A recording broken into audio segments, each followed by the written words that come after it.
Monsieur le Président, bonjour à tous. Chers collègues, un petit mot juste en introduction d'un soutien par rapport à une agression qui a eu lieu encore ce dimanche sur un conducteur de bus.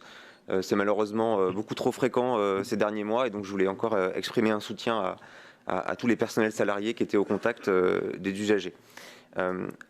La transformation du Citral en établissement public local sur un périmètre élargi qui regroupe toutes les communautés de communes du Nouveau-Rhône et au-delà est une bonne nouvelle sur le front des changements des mobilités.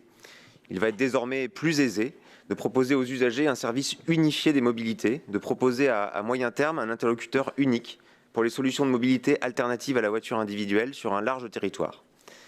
De vastes chantiers sont à venir pour le futur AOM-TL.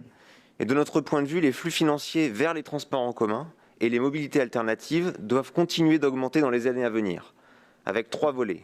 Augmentation du versement mobilité sur le cœur de la métropole, augmentation des dotations des collectivités territoriales et augmentation du nombre d'usagers par un report modal de la voiture individuelle vers les transports en commun.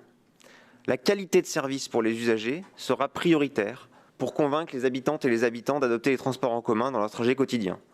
On peut définir cette qualité de service comme le croisement entre un service confortable, efficace, fiable et sécurisé. À notre sens, la qualité du réseau et sa réponse au plus près des besoins des territoires devraient s'appuyer sur des comités d'usagers, des comités de ligne par exemple, ou des comités de territoire desservis. Ces instances seraient demain les yeux et les oreilles de l'établissement public qui pourra adapter son offre en fonction de l'expression des besoins des usagers.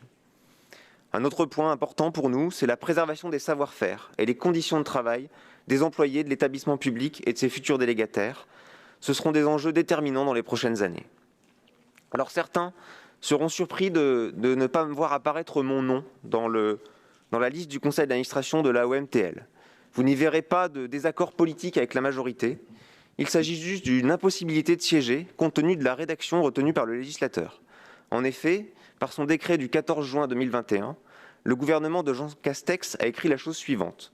Les membres du conseil d'administration de l'autorité organisatrice des mobilités des territoires lyonnais ne peuvent ni prendre ou conserver aucun intérêt, aucune fonction dans les entreprises qui répondent aux appels d'offres et aux consultations de l'autorité organisatrice des mobilités des territoires lyonnais. Cette rédaction extrêmement restrictive, compte tenu du volume d'achat opéré par l'opérateur Citral sur le territoire, de l'ordre de 600 millions d'euros par an. D'autres moyens existaient sans doute pour se prémunir des conflits d'intérêts, mais ce n'est pas ce qui a été retenu. Ainsi, en attendant un véritable statut protecteur de l'élu local permettant de se consacrer pleinement à son mandat, le salariat restera une solution pour un certain nombre d'entre nous, et pour moi en tout cas. À regret donc, notre groupe ne siégera pas au conseil d'administration de l'AOM-TL, mais nous soutenons la délibération et la liste proposée par la majorité. Je vous remercie.